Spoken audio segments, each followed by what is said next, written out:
If I was to boil it down, it's a story about addiction into recovery. Growing up in a working class Livingston during an era where there was social norms like violence, like drug abuse, objectifying women, the womanising, the violence, the drugs. Boy, battered those two guys with a snooker cue. The saddest thing is that the culture we grew up in was a drug using subculture. It was right there. We found our sense of belonging and identity in the drugs and in the party scene. So there was a cult-like social conditioning that we grew up with, a lack of self-worth, a lack of self-esteem, suicidal thoughts, depression, all the darkness. I felt as if I'd gone through enough traumas to have lived 3 different lifetimes. There was a big group of them and they had weapons on them. At least 3 or 4 of them were coming after me, and I jumped and hid in a bush and I could hear them in the distance talking about how they were going to kill me when they got me. And then eventually managed to get away. Fucking hell, man, like the guy that tried to stab me did stab and kill someone in the same part of Ladywell 2 weeks later. Ended up doing jail time for culpable homicide for the boy that he killed. The Gentrified Stoic Podcast. How are we? Welcome to episode 3 of the Gentrified Stoic with me, Jonathan Ward. The response to episode 2 with Paul Craig was absolutely tremendous. We've had messages from so many of you telling us what you took from it, and it's honestly made us so happy. Lots of great support and of course so much love for Paul. What a guy. Thanks again to Paul for joining us. A lot of you got in touch to say how the episodes so far have inspired you in different ways, so thank you for getting in touch. That's the primary goal, so I'm fucking over the moon to hear it. I'm no different. It's been hugely inspiring for me to sit and spend time with all of our guests, some of which we're about to announce for you this week. Actually, after we filmed the last episode with Paul, Kieran and I all signed up to a backyard ultra together, which is something I genuinely thought I would never do in my life. But seeing these guys out there pushing themselves to the extremes every day have inspired me, and hopefully it will inspire you guys too. This week we're straying away from combat sports and we're moving into the creative industries. I'm delighted to share with you this week's guest is none other than Aidan Martin. Aidan is a Scottish best-selling author, TV writer, a social worker, mental health advocate and co-founder of The Scheme, which is a fantastic charity based in West Lothian, which uses creativity to help people build better lives and to show them a better path than the one that we're so often shown. From the very moment I knew that I was going to do a podcast, I wanted to get Aidan on. I'm so happy that I agreed to come on and to have a chat with us and to share his story, and I'm genuinely delighted with how this went. I hope you guys are too. Aidan talks so well and his story is just incredible. It's no exaggeration to say that we were all fighting back tears of both sorrow and joy when we were recording this. It's one of the favourite conversations I've ever had. Now, a quick note before we begin. The conversation does touch on some difficult subjects. It's sexual abuse, addiction, suicide, grief, trauma. So please take care of yourself while listening and just be mindful of where you're at emotionally as well. We do touch on the dark sides of life, but this is much more than that. It's a story about recovery from the lowest points. It's a story about incredible levels of resilience and how that can turn things around for you. It's a story about finding life's purpose after unimaginable hardship. And ultimately, it's a story about hope, happiness, meaning, and how you can find it. If anything we discuss today resonates with you, we'll be sharing resources and support services through our social channels. Aidan also mentions a lot of places you can look for support too. Before we get into it, one last thing. You've heard that 100 times, but it's so important in helping us grow.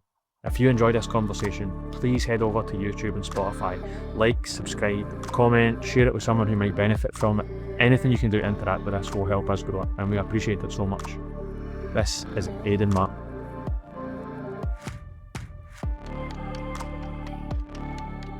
So what were you reading? Are you reading your own stuff, or were you just trying to read for fun this morning? So I have a list of sort of books I've been working through. I'm a very slow reader. I'm a fast writer, extremely fast typer writer, and fast thinker. And sometimes I can't get my hands to go as fast as my brain's going to get the words out. And so I can write books pretty quickly, but I'm a very slow reader. So it takes me ages to read a book. So someone gave me a book called Kane's Book. I'd never heard it before, but so far it's about a chap that's a heroin addict in New York, and I think it's like the 60s or 70s in New York. And it's just the first few pages, the first sort of 30 odd pages I read this morning.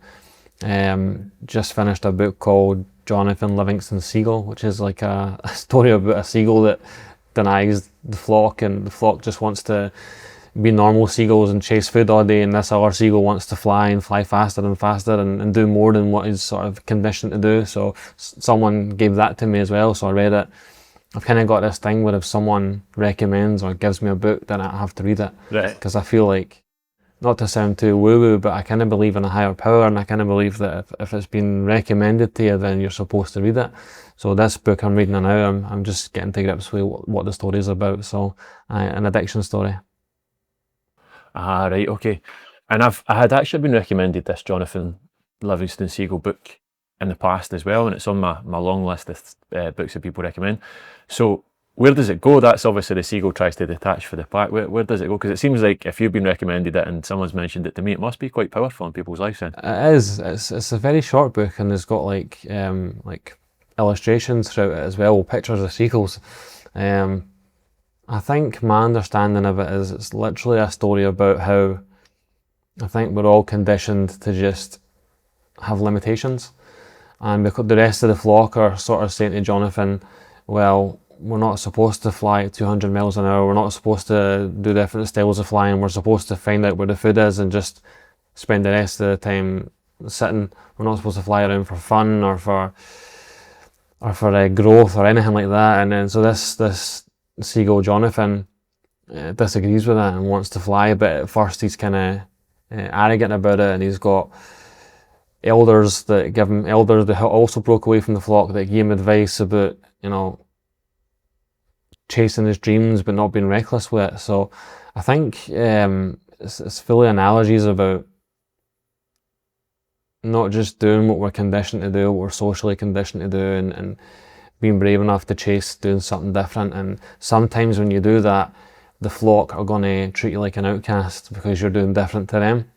And then it goes further than that, because I don't want to spoil it for you if you're going to read it, but there's other things that... Go ahead, because I think it's strangely a really important message that I think...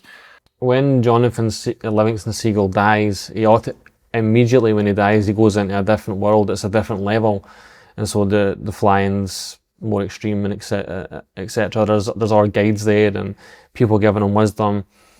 But he chooses to go back, and the reason he wants to go back is because he wants to share what he's learned with other seagulls. And so again, the analogy about that is, once you've learned how to better yourself, you have a social responsibility to go back and at least try and offer it to the other seagulls. So not to force it on them, but to say there is another way. You know, you've got more potential than what you've been socially conditioned to think that you have. And then it takes another turn in the fourth part, in which he moves through the levels. He passes away, but when you pass away, you're not dead. You're just moving through different levels. And he's got his own protege, and then his protege starts training seagulls. But over time, after they've passed away from level 1 and they're in different worlds, the flocks start learning the stories about Jonathan Livingston Seagull.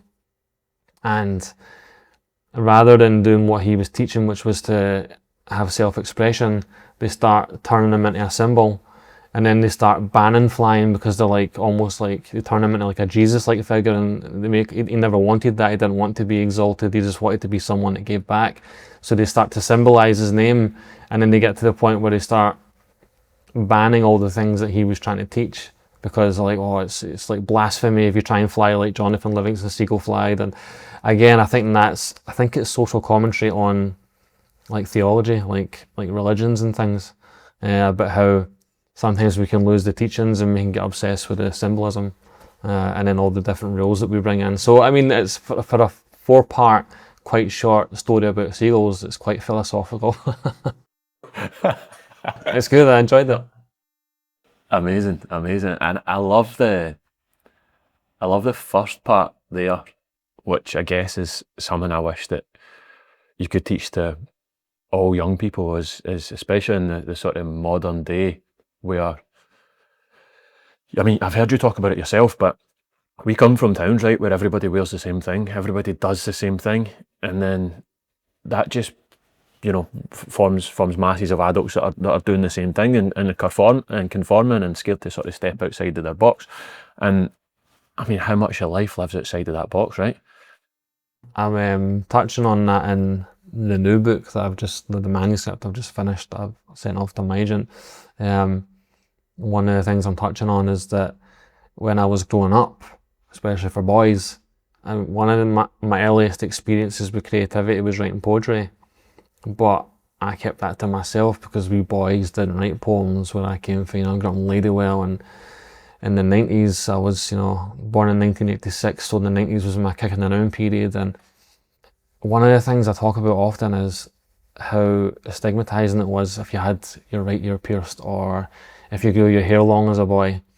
And but it was bizarre to me because me and my pal spent years playing football all the time out in the streets, and we watched Goal Italia on Channel 4, and we admired these football players like Del Piero and Roberto Baggio and Gabriel Batistuta, and they all had long hair, and they came from cultures where it was quite common for boys and men to have long hair. But if I'd went into my school with my right ear pierced, or long hair, or wearing pink, or braces on my teeth, or saying to folk, "Oh, do you want to hear one of my poems?" or talking about my feelings, you'd get battered for that. You'd get absolutely battered for that.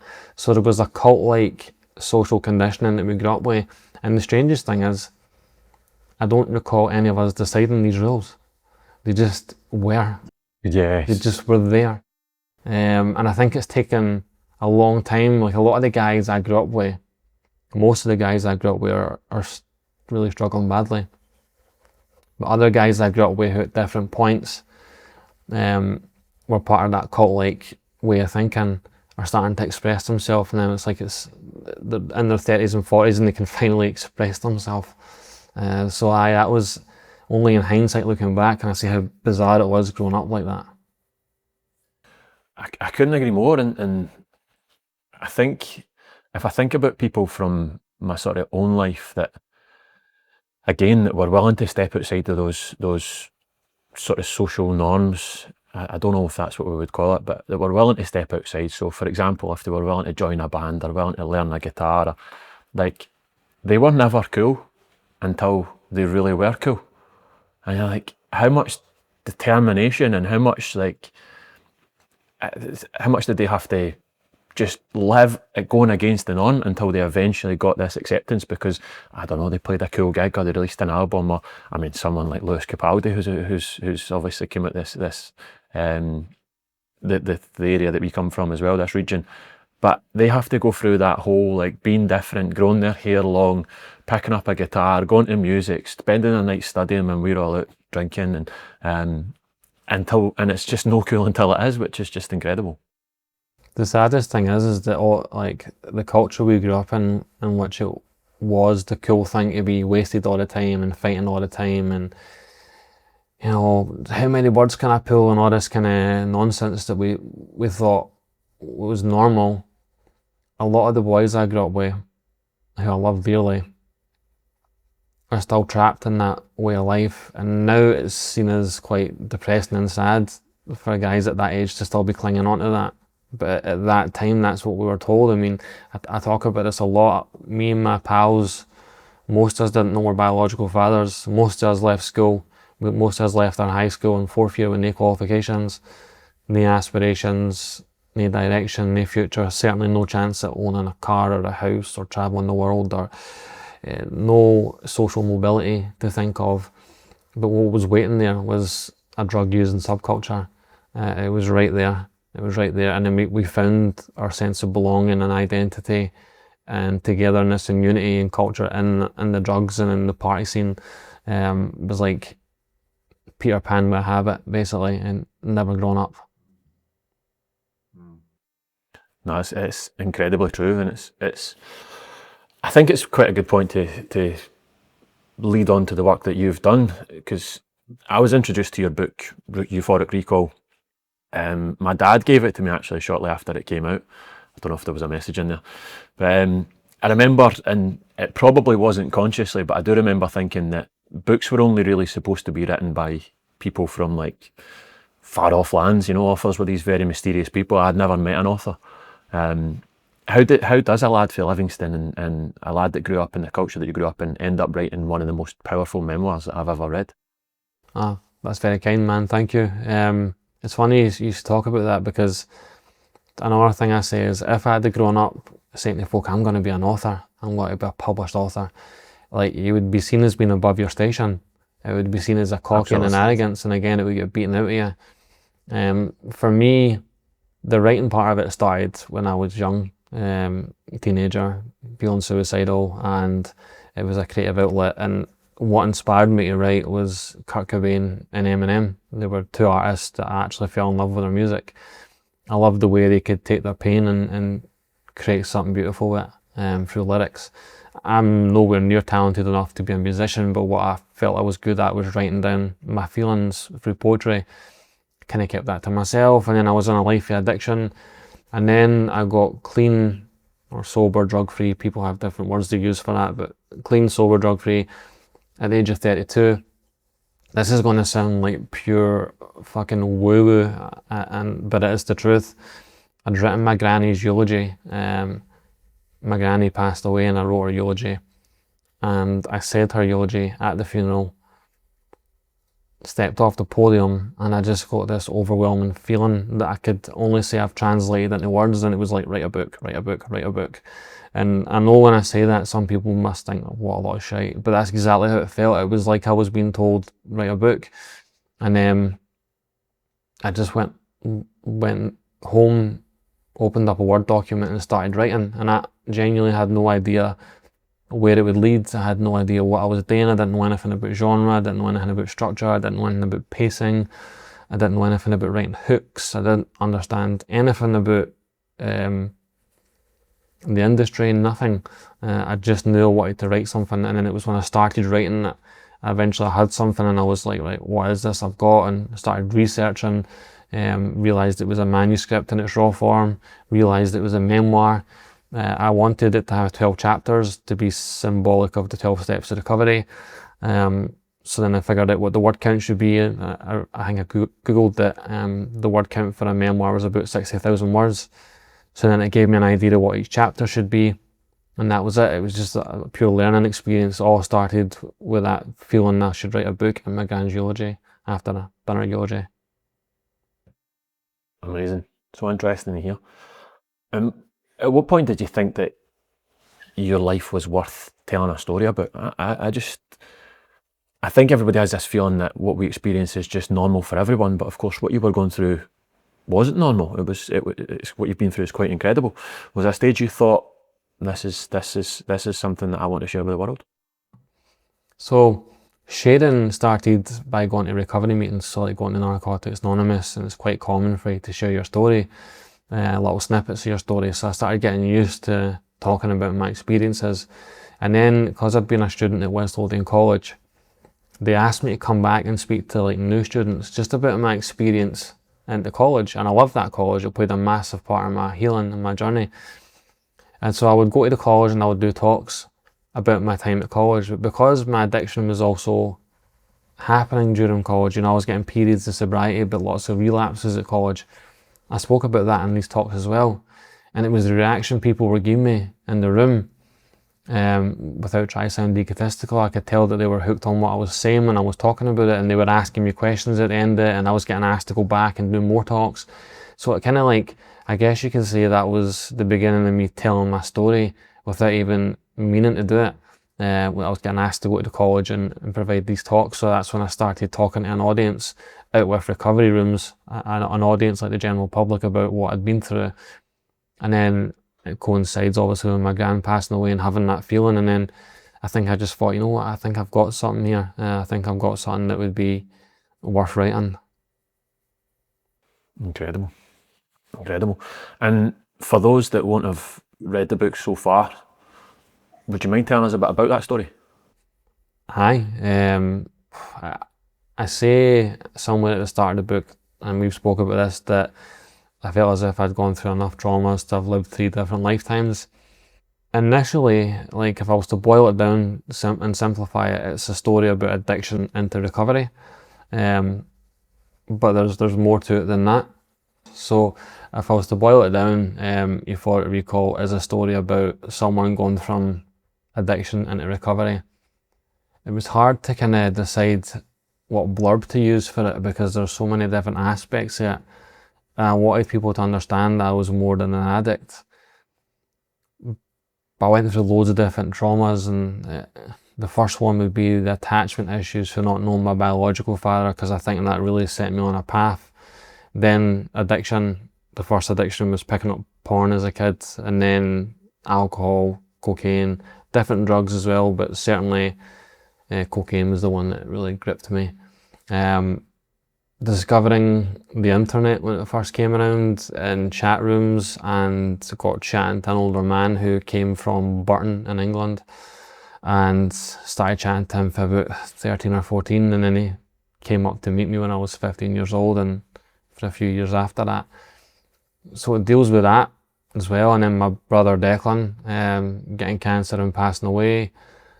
And then later on, when I'm finding recovery, my son, whose name I've changed in the book, my oldest boy, also getting diagnosed with cancer.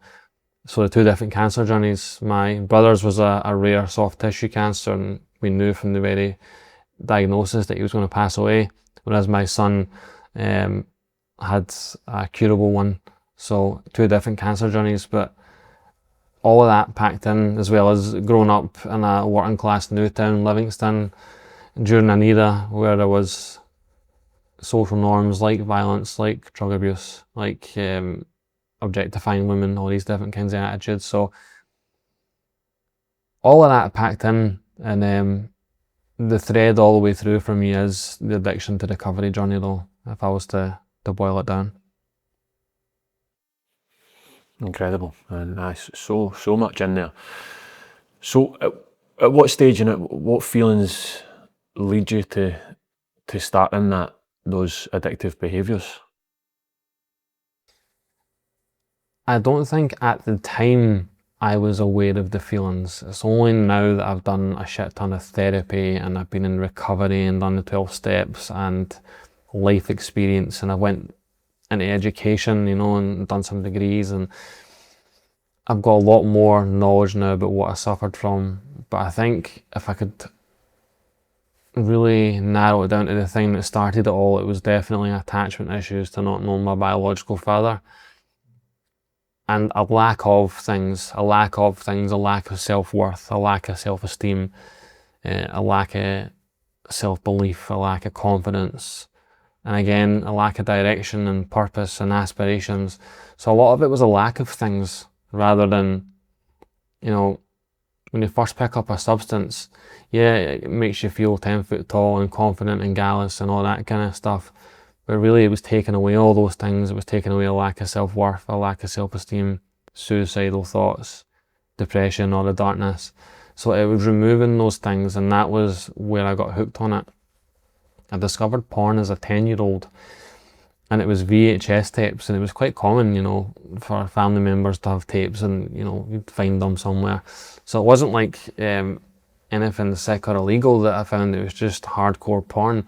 But for a 10-year-old, it was pretty extreme, and it did a lot of damage. It desensitized my mind to what I thought romantic relationships should look like, my expectations from romantic partners, regardless of sexuality.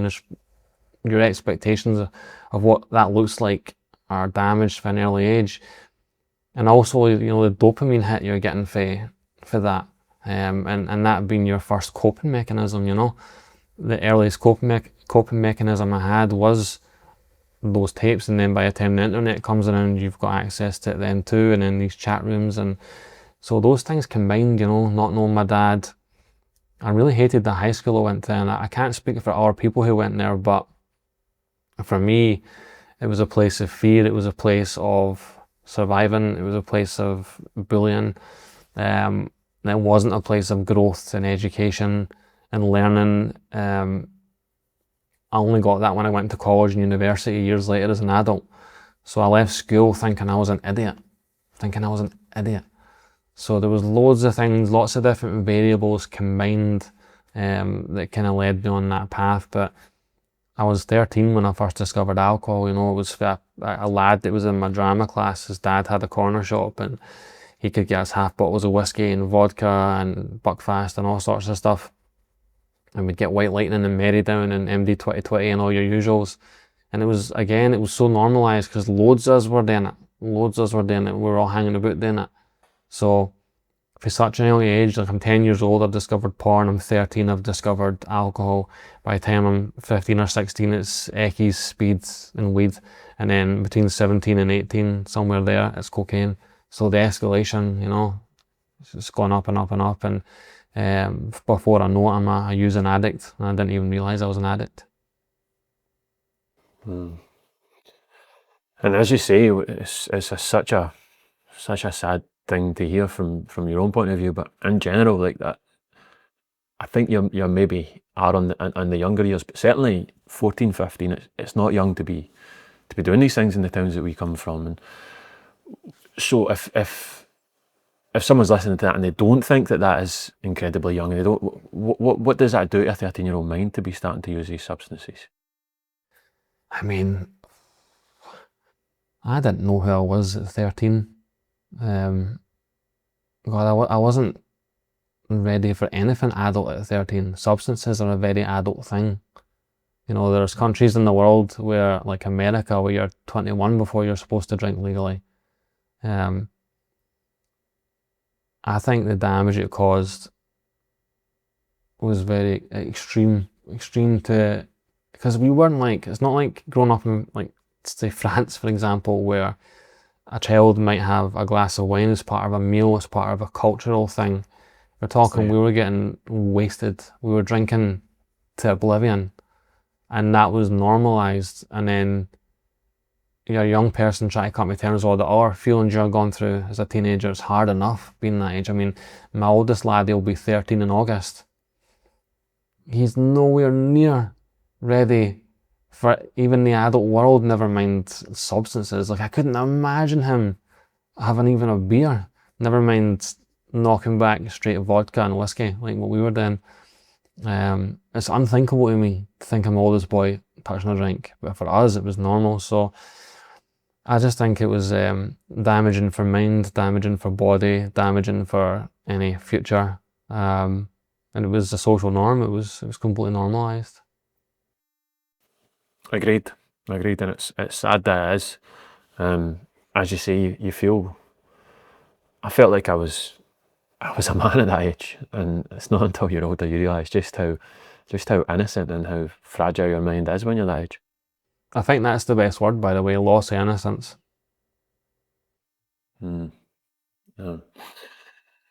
And I think, in my experience anyway, I never realised how much alcohol and drugs were dictating my life until I stopped. Now, it wasn't to the same levels, but I guess at one point they were fun. At one point they did give me something. What was your experience like of that? Was it, you say you're drinking to oblivion, is that straight into it and straight into escapism, or is it one stage where it was fun? Yeah, I mean, I'm not gonna lie, there was periods where I was in the party scene, you know. If it wasn't an attractive lifestyle, it wouldn't have pulled me in so quickly. There was definitely years where it was a hard one, because I know on the surface I was having a lot of fun, but underneath I was dying, man. Like, underneath I was dying for a very young age. So even in those fun times, that was surface level. If you penetrated that, you would have found a very broken young lad who was thinking every day about killing himself. So there were fun times. I'm not gonna lie and say there wasn't. You know, we'd go to raves and stuff, we'd have house parties. Me and my mate, Colin, who won't mind me saying his name because he was okay with his name being in the book, we lived together for 3 years, and we had this mad party. We lived in 3 different places in 3 years. We had to keep moving because we were mental. And we had parties all the time, and we had some wild times, some unforgettable times. I still think back to some of those times and laugh at some of the thoughts, or I get that buzz of nostalgia. And the thing I'll say I miss was the camaraderie. The camaraderie, the togetherness. Even though it was reckless and extreme, there was a sense of freedom and then not caring about anything, not worrying about responsibilities, living purely in the moment. There was loads of that. But like, I was just, for such a young age, just so deeply unhappy that version of me never even managed to get out, to seek the help, to get the help, because he was always self-medicating me, alcohol and cocaine. And did you know in yourself that you were unhappy? And it seems like such an obvious question to ask, but did you know that those feelings were going on? Did you know that that wasn't normal, that you felt like that? I think I knew to begin with, because I was suicidal for a lot of years, and I think when I discovered cocaine, it gave me a false sense of happiness for a lot of years, and some of those good party years. But even then, even in those good party years, there was still so much chaos. So I think I probably pressed pause on the awareness I had about how unhappy I was, because for a lot of years I was just in the madness. But every time the drink or drugs wore off, I would be extremely suicidal, to go from that high to that low, especially with drugs like speed, cocaine, ecstasy, any uppers. As soon as you ran out of money or drugs, you came crashing down. It wasn't gradual, it was like high to low. So I do think I was conscious of my unhappiness all the way through it, but I think I was able to push pause on it, or mask it, and cover it up with substances. Certainly if I was, like I'm 40 now, if I was to transport back in time and go into one of the parties that I was involved in and see myself, I'd be able to look at myself and go, aye, like he's pretending he's having the time of his life, but he's dying inside. I can tell you right now, he's dying inside. That would be the truth. So I don't want to bullshit and say there wasn't happy or fun or exciting or crazy times. There were, but I don't think any of them were ever pure happiness. I don't think any of them were ever real happiness. Real happiness is what I go through now in life. Now I experience real happiness. It's a totally different thing to what I thought happiness was when I was using. What do you think about the other people that were partaking in that? Do you think it was fun for them, or do you think there was elements of masking and difficult times for them too? I think we all had periods where we were having a great time, but everyone that I used with, who I love and adore, and I love them like my brothers, one of them is my brother, none of them have gone on to find any happiness. They all still have their own demons. They're all still in a battle in one way or another. And so if that period where we were all getting wasted together was true happiness, then either we'd all still be using right now and still be happy, or we'd have outgrown it and still been happy. But the fact that none of them have found that happiness, either with the drugs or without the drugs, makes me realise that we were never truly happy. We were never fully realised human beings. We never developed into men. I don't mean that in a macho men kind of way. I mean we never grew as men. We never grew as humans. And some of them, and I'm not saying this disparagingly, I'm saying this, it breaks my heart that some of these guys I grew up with, they're still lost. So I think if we had been happy, if we'd been truly happy doing that, then that happiness would have still been there, Whether they kept choosing or stopped choosing, they would have found, but they haven't found the happiness or the purpose the purpose for life. I found purpose in creativity, but I can't think of any of the boys I grew up with have found any meaningful purpose in their lives. No, it's so true, man, and it's heartbreaking to hear you say it. I don't ask that question for you to diagnose or for you to point the finger, but I think it's almost like the person inside of me that's had similar experiences to you, where I'm using drugs and I'm using things to change the way I feel. I just always felt like everybody else could handle it and I couldn't, and I was the lost broken boy, but everybody else was having fun, and everybody else this was just something that they'd done, but this is how it's something I had to do to feel good.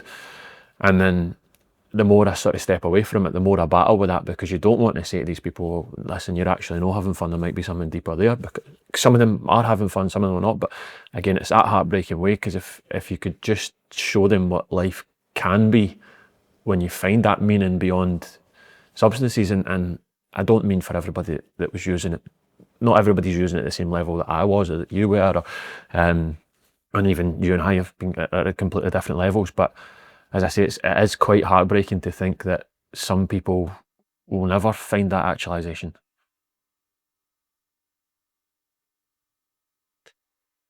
So at what stage did you spoke about, you and Colin had this flat, and I think having read the book, there's a lot of near misses with, some real violence in there. There's a lot of lows, there's some suicide attempts. At what stage do you begin to realise that this is a problem and you need to do something about it?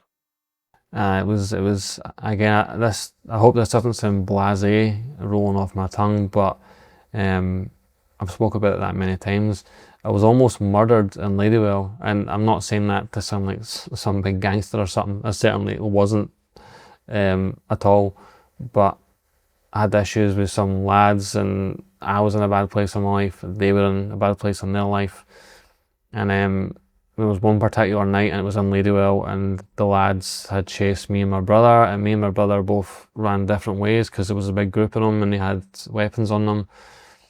And at least 3 or 4 of them were coming after me, and I'd just got around a corner, and it was that way where my legs were like jelly, like I was sandbagging and like spewing. That's how it was, like fight or flight mode. I was spewing buck fast, like black tar coming out of my mouth and running, and I jumped and hid in a bush, and I could hear them in the distance talking about how they were going to kill me when they got me. And then I could hear them getting closer to the bush, and then I could hear them getting further away, and I'm like fucking petrified. I thought they were going to actually kill me. And then eventually, I managed to get away. We called the police and all that, and then nothing came yet. But it was the first time I got such a big fright. And but like I'm talking about this in the manuscript I just finished now on my new book. Recovery wasn't visible. Nobody was talking about addiction. Nobody was talking about recovery. It wasn't obvious where to go. So I went to my GP and spoke to my GP about what was happening, and my GP looked at me like shell-shocked. Like I must have sounded like a raving loony in his eyes, because I was talking about cocaine and guys with knives and bottles and blah blah blah. And then he told me about West Lothian Drug and Alcohol Service. I'd never heard of them either. They're a charity in West Lothian that supports people suffering from addiction. They're still running now. Weirdly enough, I now work with them. I run my charity and I work in partnership with them, so it's like full circle. Amazing. And there was a counsellor, I didn't know this until recently, but he's a recovering addict and all. And I had this counsellor at Weldas, and he said to me, "Do you think you might be an addict?" And this is the truth. I'd never heard the term before. I'd heard of alcoholic, but I'd never heard the term addict before. And he explained what it was, and I was like, oh, that could be it. And then he told me about Narcotics Anonymous, and then I went to Narcotics Anonymous and met other addicts, and it was the penny dropping, and that's when I realised I was an addict. But the moment that made me realise I had to get help was almost being killed. That moment wasn't the moment where I realised I was an addict. I just knew, fuck, this has got so extreme now that...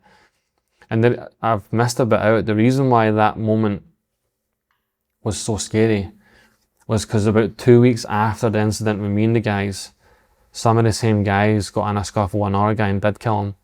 And they killed him in Ladywell, and it's like, you can Google it and read it. And I'm not saying that to be disrespectful or drag anything up for anybody else. And I did put it in my book. I changed the names and stuff, but that's what made me afraid, because I was like, fucking hell, man, like the guy that tried to stab me did stab and kill someone in the same part of Ladywell 2 weeks later.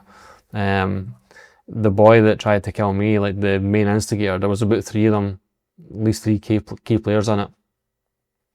The main guy ended up doing jail time for culpable homicide for the boy that he killed.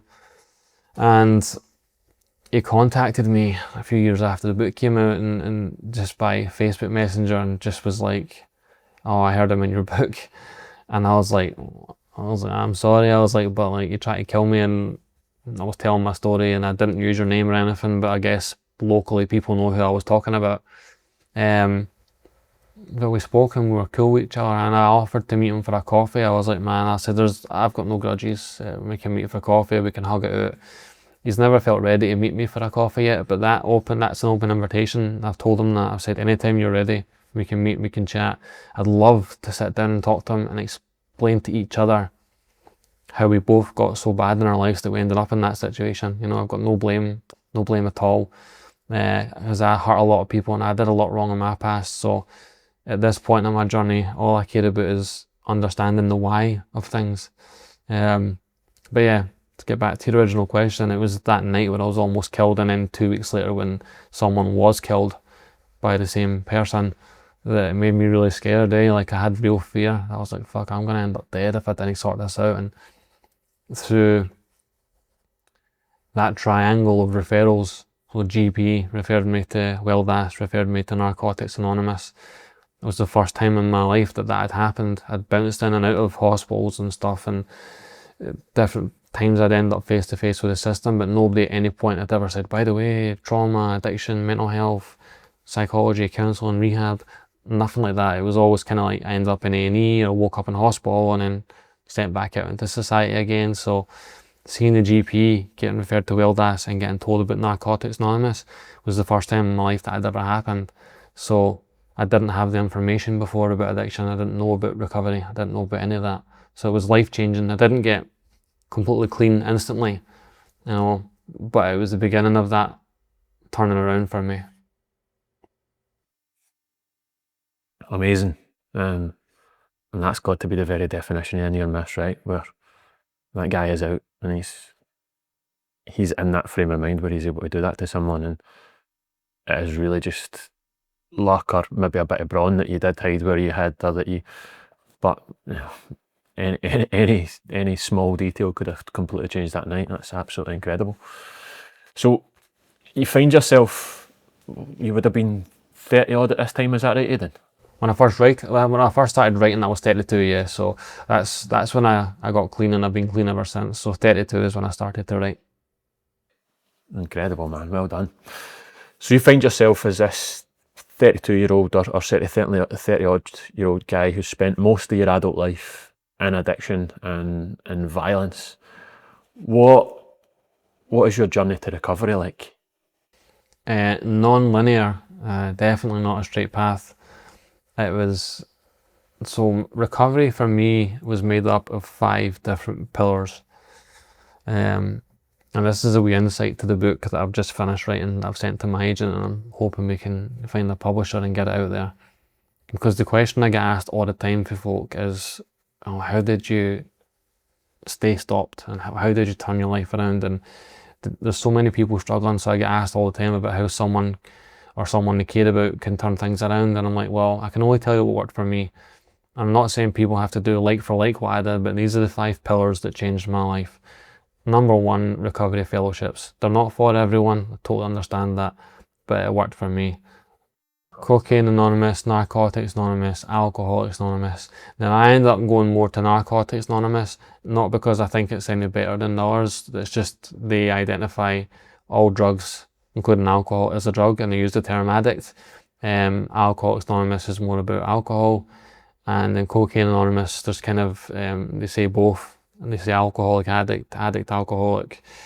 So I appreciate all fellowships, but the one that just kind of worked for me was Narcotics Anonymous. So Narcotics Anonymous was my foundational pillar. Education was so important for me. I went to West Lothian College. It was more than the education, it was the nurture that I got there from lecturers. It really made me believe in myself. And it was also a social environment where I could be around other people, and it was not based on drink or drugs. It was the first time in my life I had an environment like that.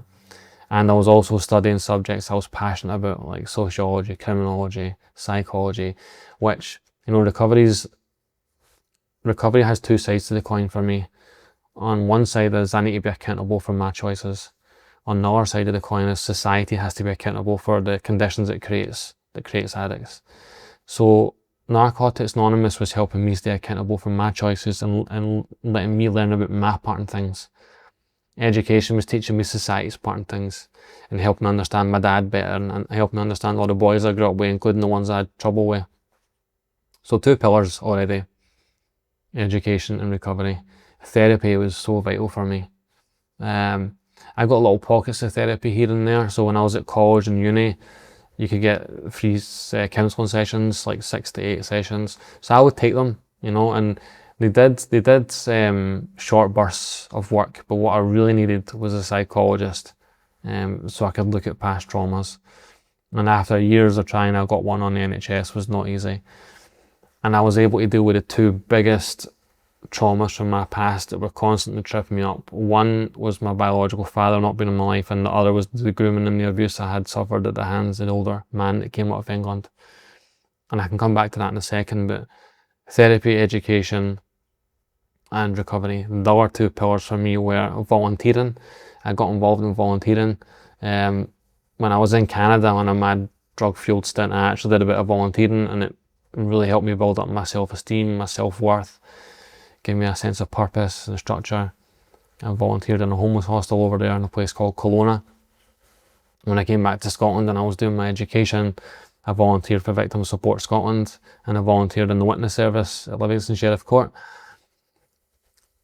Volunteering is like an act of service. I don't mean like a religious thing, I just mean giving of yourself to someone else. It takes you out of your own head.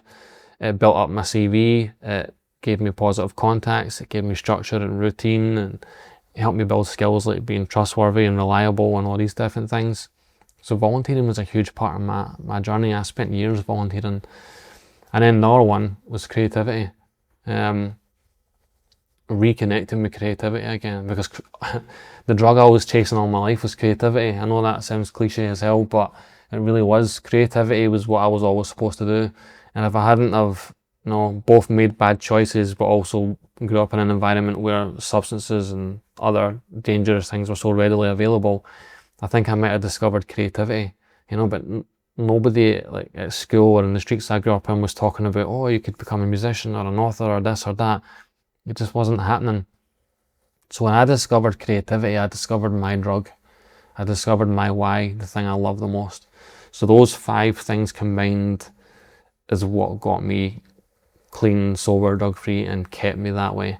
I'm not saying, if anybody ever listens to this and they're looking for a way out, if they decide to do any of those things, I'm not saying you need to do it forever. Like, for example, the psychology I got, that wasn't going to be forever. That was a period in my life where I had to work on stuff.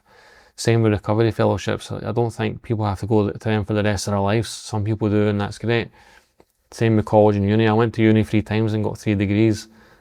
I was really undoing all the social conditioning I had for high school, that I was an idiot, the guy that left with no qualifications. But I was learning a lot about the world as well and getting a real buzz out of that experience. So each of those things were important to me. Those are the 5 pillars, and it's a little insight into what my new book's about. Incredible, man. And again, well done to go and find that, is especially in the environment that it was then. The world's a lot more open to this kind of stuff now, but I know 5-6 years ago or 10 years ago in your instance, it really wasn't. So well done. What would you say to someone that was considering going to one of these fellowships but had a lot of reservations? Something I've heard a lot in the past is you need to give yourself up to a higher power. Many people assume that has to be spirituality, has to be religious. What can people do to overcome those kind of beliefs? That's a complete misconception about recovery fellowships. I'm not going to lie, that wording is used. You hear a word like God and higher power and the serenity of prayer and stuff, and it sounds a bit woo-woo and it can really scare people off. But I've met some fantastic atheists and agnostics that go to recovery fellowships who don't have a belief in a spiritual or religious or any other type of God or any other higher power.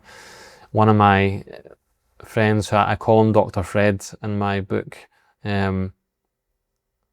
he was an atheist and he was one of the best influences I had in recovery, and he changed what the meaning of God was. So he would just say the higher power for him was group of druggies that helped keep him clean, or the good orderly direction that the meetings gave him.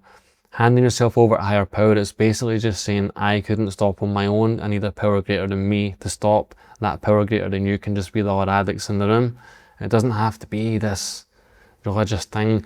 The reason it's so steeped in that language is, in the 1930s, there was a group called the Oxford Group. They were a Christian organisation, and they were trying to help drunk priests get sober. So it was all steeped in language to do with God and religion. And then Alcoholics Anonymous formed. That's the mothership, that's the original fellowship. And Alcoholics Anonymous had this 12-step program, and they put it together with the Oxford Group's system, and they created a fellowship that then led to all these other fellowships. So yeah, some of the language might seem a bit outdated, it might seem a bit cult-like. There are people who do go and who do literally believe in a higher power, like I do. I'm not religious, but I do believe there's a higher power. But I think if that is an excuse not to go, that's what it is. It's just an excuse, and it's an easy one for people to talk themselves out of trying. It might not be for everyone, and that's fine. But I think at least go along and just try the thing. It's actually more human and grounded. I think it's about 5% woo-woo and 95% just real, just addicts or alcoholics who found a way out that are trying to help each other. In fact, there's a great analogy, and I do like analogies because I think it helps us understand things. Have you heard about the analogy of the addict in the pit? No. So there's an addict, he's in the pit, he's stuck in a pit in the ground, he can't get out. Civilians come past and they can't reach him, and he's begging for help, and they're like, I'm really sorry, I don't know how to get down there without getting stuck myself, and I don't know how to get you out. And a priest walks past and says, you know what, I'll pray for you. But he's still stuck down there, and he can't get out the pit. He's tried everything he can think of, but he's stuck there and he's never going to get out.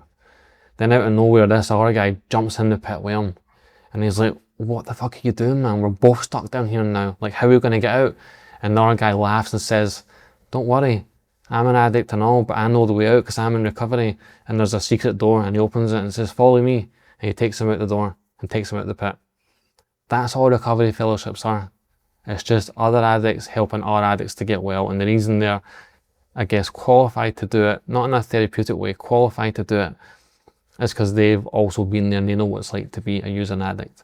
But I also would say to people that I wouldn't recommend relying just on recovery fellowships. I would recommend, if you can access it, getting therapy as well. Recovery fellowships are not a substitute for therapy, and most people that go to recovery fellowships would agree with that.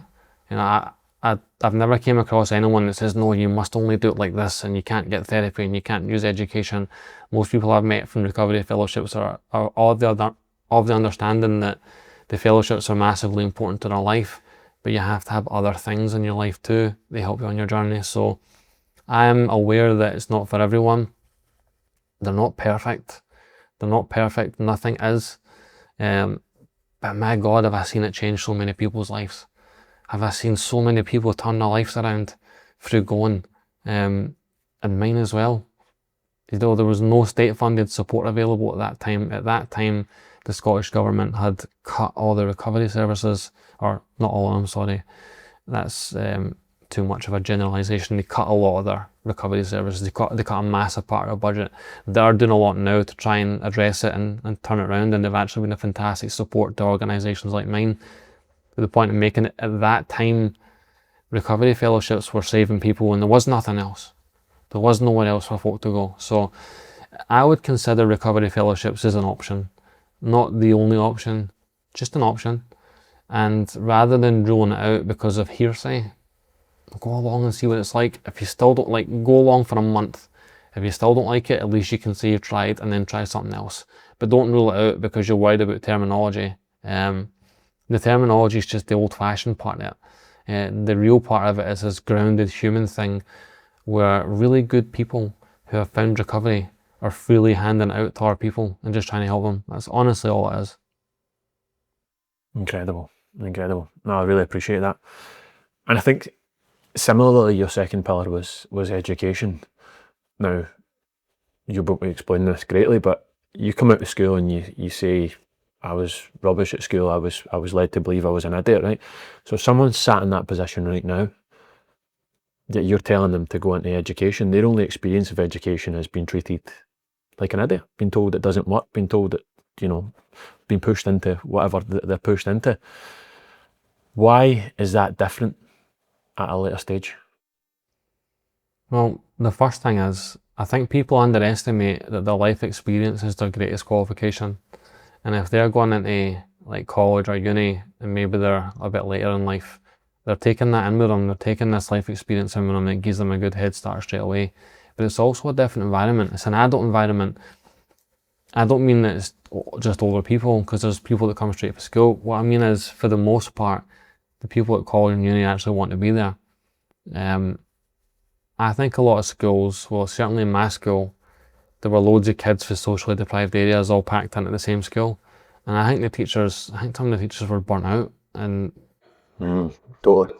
I just don't think they had the ability to give every individual child the support they needed. It was a kind of rough environment and loads of fighting, but there was none of that in college and uni. It was a platform for learning. It was a platform for growing. Everyone in every class I've had, everybody wanted to be there, and anyone who didn't quickly dropped out. So it's not like school if you don't want to be there, you're kind of almost forced to stick it out. At college or uni, anyone who decides it's not for them, they just tend to drop out. So everyone that stays the duration of the course, they're there because they want to be there.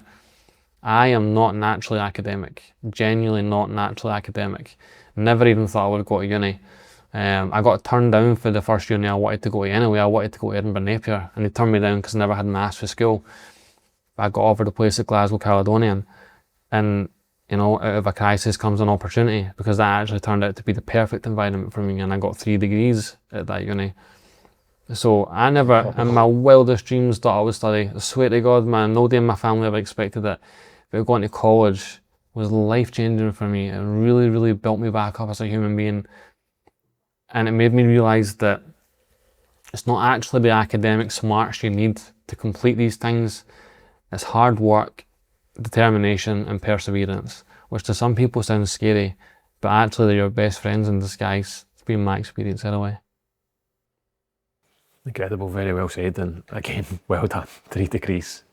3 degrees from your starting point is just absolutely incredible, Aidan. Well done, man. Thank you, man. So we've kind of, I guess it's worth getting to that, right? So we've spoke about what you've had to overcome, but let's chat a bit about what you've become. So what have you done since this book's come out?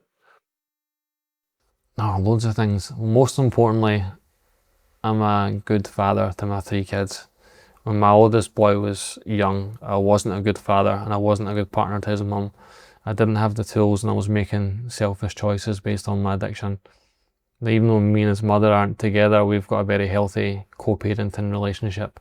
And I've got 2 other children as well. I'm a daily consistent father and have my 3 kids in my life. So that's the most important thing.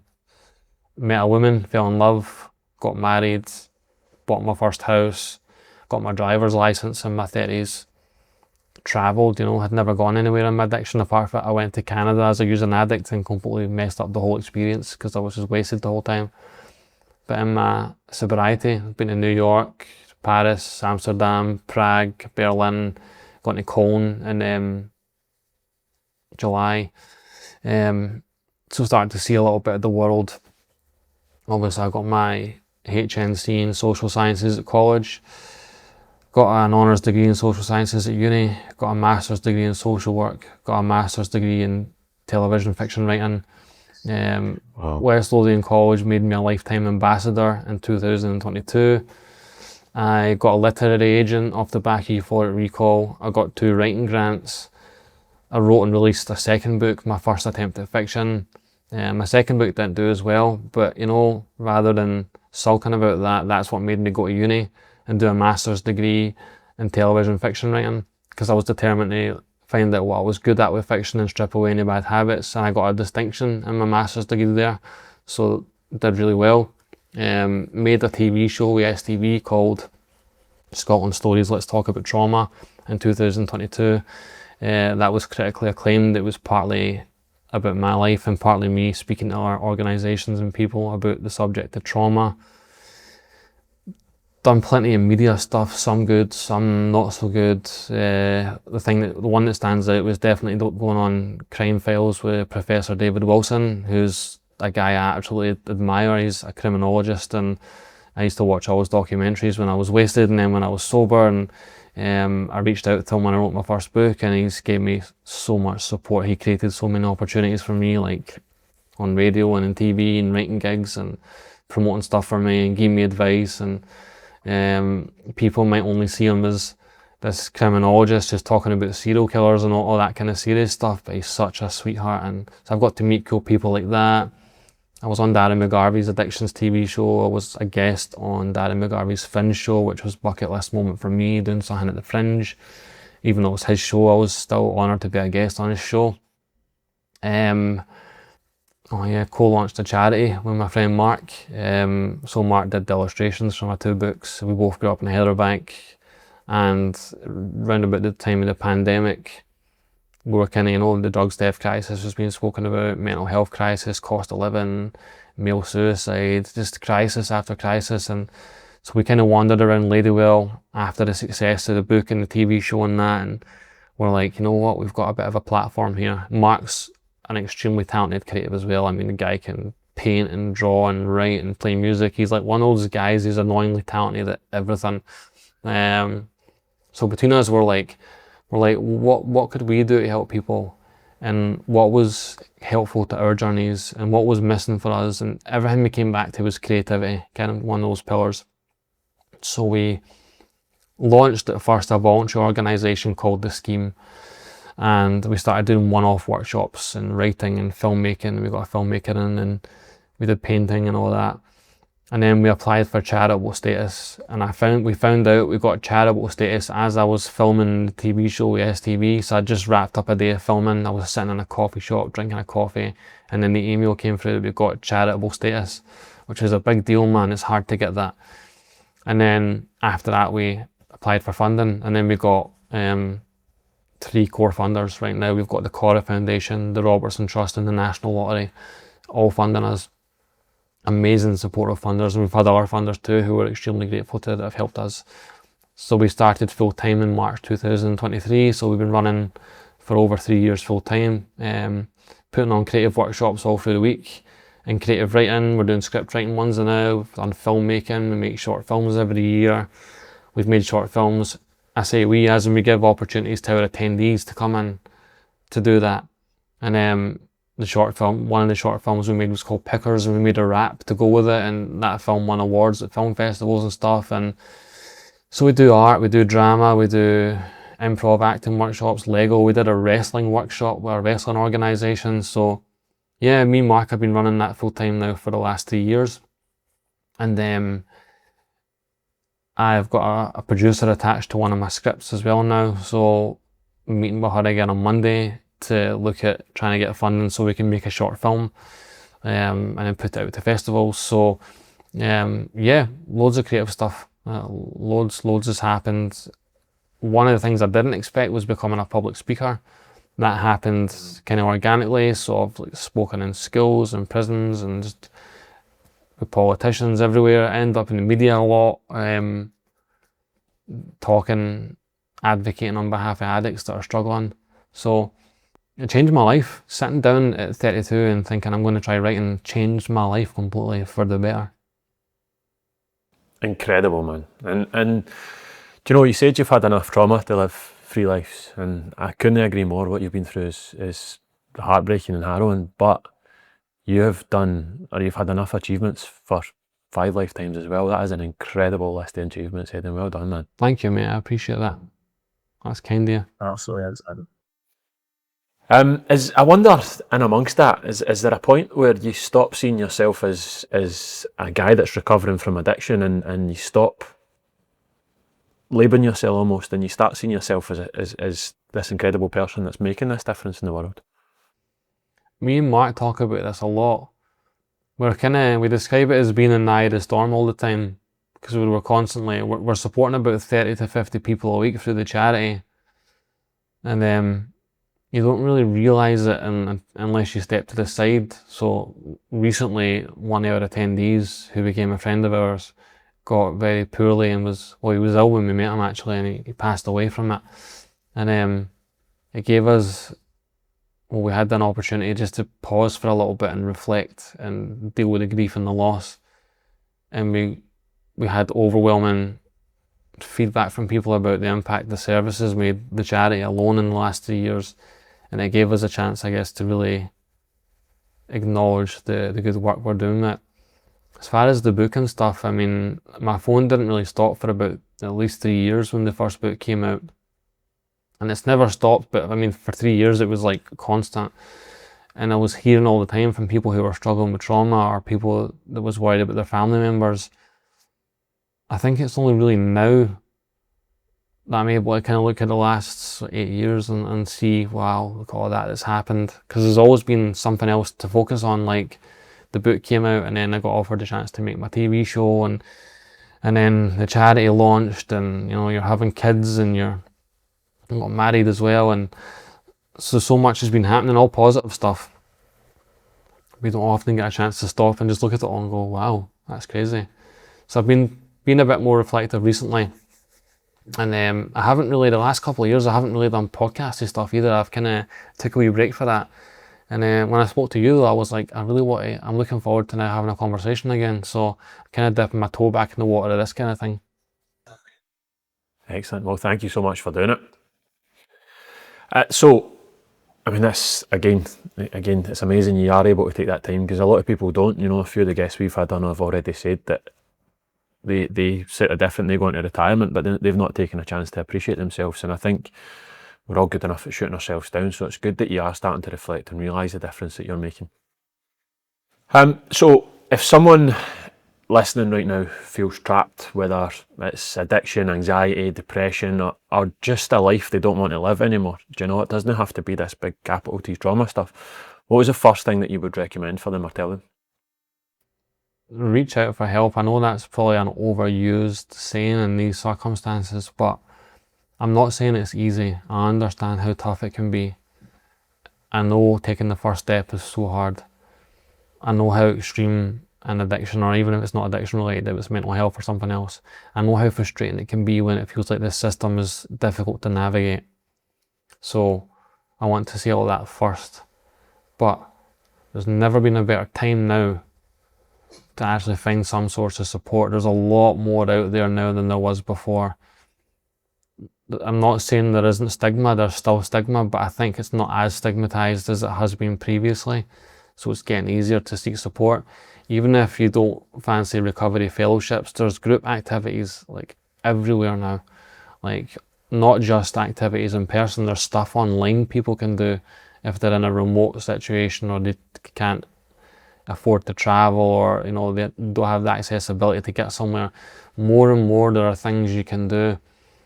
Like, I listened to a guy called Les Brown, a motivational speaker on YouTube all the time, and this guy is one of the most well-known motivational speakers in America. He has no idea how much he helped this guy for Livingston turn his life around, because I listen to his stuff constantly. I guess there's one thing I want to say, and I have to be delicate about how I say it. There's a lot of people who have passed away from addiction, but not just addiction, from denial, from being in denial about being an addict or needing help for it. And I'm not saying that I've not lost my empathy. I'm not saying that in a judgmental way. Denial was the thing that almost killed me. Denial was the thing that probably would have stopped me more than anything else getting help. It is the most common trait I've seen in people that I love who desperately need help, and you can't force someone to do it. You have to want the help. There needs to be two things going on, and I said it earlier. Person needs to want change, and support needs to be available.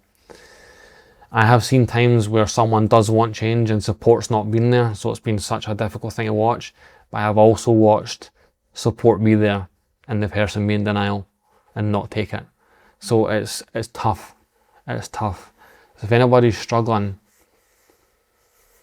and you have even a small window of you feel ready to get help, like, jump for it. Go for the help before you talk yourself out of it, because the longer you wait, the more you'll get back inside your own head and go, you know what, nah, I'm alright. And then you'll stay in that misery for longer, and not everybody gets out of that, you know. So I know that I'm always hesitant saying that, and I have put a section in my new book just about denial alone, because I've seen it. It's so rife, and it's like a veneer of protection that a lot of us use because we're terrified to feel what we're going to have to feel. We're terrified of what the new reality is going to look like when we have to address the problem. Terrified to give up the crutch, whatever the crutch is. But I wish people understood just how good it is on the other side of that. Just how free it is, just how exciting. And I just think life is going to be horrendous sober. I'm not saying life doesn't still happen. I'm not saying my life's sparkling every single day. I still get days when I'm lethargic or depressed or angry or resentful or things aren't going my way. But it's so much better in sobriety. It's so much since I had therapy as well. I have the blessing of two things. One is that I have been forgiven by people I hurt in my past, and I was able to forgive people that hurt me as well. I said this earlier, I went to my psychologist, and the two things I dealt with was my biological father and the person that abused me. I've forgiven both of them. They're both dead. And I'm not saying other people need to forgive anyone that's hurt them. It's a totally personal thing. But I'm free of that. I'm completely free of it, and I mean that sincerely. So if anybody's sitting there right now and they're in a world of pain and they're struggling with substances or their mental health, the first step has to be trying to reach out for help. Whether that is talking to a family member or a friend that you trust, calling up a helpline, or stepping foot into some kind of group facility, or going to your GP and asking for a referral to therapy. Some kind of forward motion, some kind of action, and you start feeling better already. Just the minute you start taking action, you feel better already. I'm not saying it all sorts itself out instantly. I first walked into recovery fellowships in my early 20s and didn't get properly sober until 32. So it took time. But there was a lot of living done in that time as well, because I got periods of sobriety and periods of wellness. So sorry, that's a very long answer, but I think if someone's struggling, take some kind of action, whatever you can do to reach out and get some kind of help. No need to apologise at all, man. That's an incredible answer, and I really, really appreciate it. One of the things I want to do with the podcast and the brand is I want to be able to not only help signpost where some of this help is, but I'd like to build up a pool of resources that us as a brand can hopefully help sort of lower the barrier of access to some of these things that maybe cost a wee bit of money. I know, like therapy, we could sit and wax lyrical all day long about, the government and the services that are available, but I don't want to try and put power back in the hands of the people to help themselves. So once we get to a level where we can afford to, we want to give back and we want to build this pool of resources and help people get this, I'd appreciate if we can work together to maybe signpost some of these resources as well, Aidan, because I know you'll have some good experience of where they might be. Of course, I mean, off the top of my head, so my charity, the scheme is free to attend. You can access the service on the day you arrive. There's no waiting list, there's no referrals, you can just turn up. There's CGL, there's WellDAS, there's the Mental Health Advocacy Project, which offer free advocacy. There's Steps to Hope, which is a local rehab service. There's Kick Mental Health, there's Andy's Man Club, there's Smart Recovery Meetings, there's Narcotics Anonymous, Cocaine Anonymous, Sex Addicts Anonymous, Gamblers Anonymous, Overeaters Anonymous, Alcoholics Anonymous, every anonymous you can think of, online, in person. There's a plethora of places. There's a thing called the Brock in Broxburn, which uses woodwork and gardening, and there's just loads and loads of services that are around, and that's just West Lothian alone, and that's just off the top of my head without even going away and researching. There's a lot more places you can go now where you can access support. So putting together a list of services and signposting is a great idea, and the more, I guess, choice people have, the better. Excellent. No, I appreciate that. And what we'll do as well is I'll get some of this information from you after, if that's okay, and we'll share some links in the comments. And we're going to put some content up in the coming weeks as well, because I don't want to just pay lip service to this and put some, put the sort of standard links in and say, oh, by the way, here you go, because I know people know this exists, but what I try and do is make sure that there's that push, or we can hold our hand in getting them into there. So I really appreciate that. You've touched on a few really powerful things for me. One of them was, you said you are now happy, and of course happiness doesn't live in the ways that we might have experienced when we were younger. What does genuine, lasting happiness and fulfillment look like to you today? That I don't need to chase a substance. Like, I'm free of that. Happiness for me is, I've always got something I'm looking forward to. I'm present with my kids. I'm not pretending to be a perfect dad, by the way. Like, I'm still like every other parent who makes mistakes. I'm not the perfect partner, I'm not the perfect son, I'm not a spiritual guru, but what I am most of the time is present in the lives of the people that matter to me. And if I fall out of being present, if I end up being an asshole, I'm quicker at becoming present again and taking critique from people close to me who I trust to tell me if I'm being an asshole. So I'm excited about life, you know. I've got creative projects that give me a buzz all the time. I've got purpose, I've got drive, I've got ambition. I'm 40 years old and I hope, you know, this is how I sum up the best. I'm 40 years old and I would love if I could get another 40 years. In my 20s, I was hoping to die every day. You know, I wanted to die every day. I remember being 21 years old and my granddad had died when I was 15 and I was 21 years old. My brother Declan had just passed away. I was living in a cottage in Livingston village next door to a pub in the main street, next door to Livingston pub. And I was in the height of my addiction. I was skin and bones, and you know, all the letters were coming through the letterbox and piling up because I was too scared to open them. And me and Colin were living like animals basically, and we had like rubbish piling up everywhere, and we had mice in the house, and we had flies everywhere, and we had no money. And you know, I used to steal toilet roll out of the pub because we couldn't afford toilet roll, and my clothes were hanging off me. And if I was lucky, I could scrape together £1 and buy a box of rice from the Chinese round the corner. And I used to have a TV with a VHS like player, and I had VHS tapes, and I had Friends, one of the seasons of Friends, and I used to put the same Friends tape in for company as I was on a come down in this dingy room that smelt mouldy and fusty. And I used to beg my granddad to come and get me. And the only thing I was excited about, the only thing I looked forward to was dying. That was it. It was the only thing I couldn't wait for it to be over. I wanted to die. Now I'm 40 years old and I'm like, oh man, I hope I'm guaranteed another 40. I hope I'm given another 40 years. Or at the very least, give me 30 more good ones so I can keep living. So happiness to me is I actually want to be here. I want to be alive. I want to give back to others, which I do through my charity or whatever, and I want to see my kids growing up. I want to be a granddad one day, like my granddad was to me. I'm at peace with the past. It's not to say I don't still get triggers that pop up. It still happens and still need to deal with them, but for the most part, you know, I'm at peace. But if I could really answer it and boil it down to one thing, is I went from someone who wanted to die every day to someone who's hoping he's still got a lot of years left. Beautiful, man. Beautiful.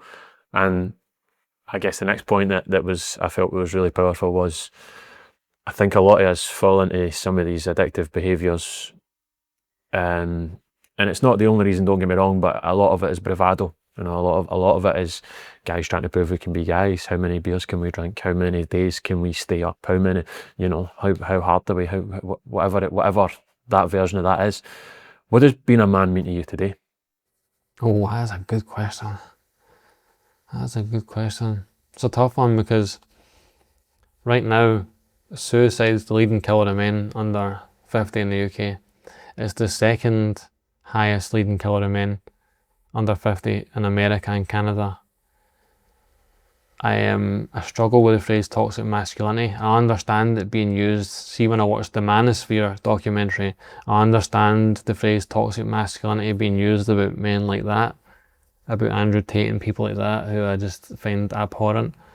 But when I think about all the men that are suffering, I find the phrase to be one that's like whipping people who are already on their knees begging for mercy. So I'm not a fan of the phrase. Being a man, fuck me,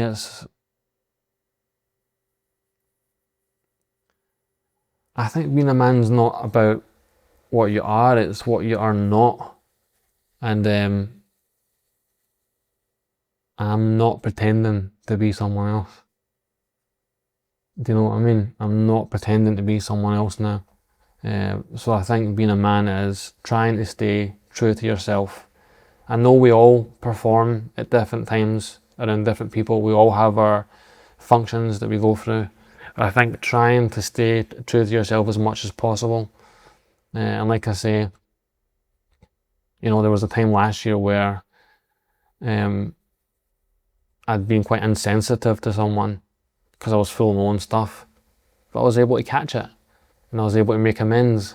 I think always being able to come back to that position and stay honest and just be humble if you fuck it up, or humble if you get it wrong, and bring it back to being as true as you can. So yeah, about not pretending to be something else, just try and be you. Because my kids I've got 2 boys and they're looking at me and they're looking for guidance. I'm not gonna show them anything false so that they then think that's how you need to be. I grew up with stories about my biological father battering folk and shagging women and working on the rigs and being massive and built, and it was always told with such glamour. The womanising, the violence, the drugs, it was told with so much glamour. When he died, none of the people were there. He was the party animal when he had money and all that, and but he became the person struggling. None of those folk telling the stories were there. And he ended up dying in Orkney, of all fucking places, in Orkney. He got married to a woman he didn't know really well, and she buried him there, next to her parents. And as part of my therapy and my healing, me, my brother, my cousin and my mum went to Orkney so I could find his grave, so I could make peace with him. And the saddest thing in the world to me was that he had no headstone. He had a little stick in the ground with a tiny little piece of wood that just had his name and the date he died. And that was it. All the stories, all the bluster, all the, needing to look massive and act hard and fighting guys, and all the stories about, he battered those 2 guys with a snooker cue, and he ended up as a little stick in the ground with just his name and the date he died, and that's it. Nobody that told those stories arranged to get my headstone or anything. Because he was living a life of trying to be somebody he wasn't, I think. I've learned a lot about him now, and I love him, and I made a lot of the same mistakes as him. But I don't think he ever knew who he was.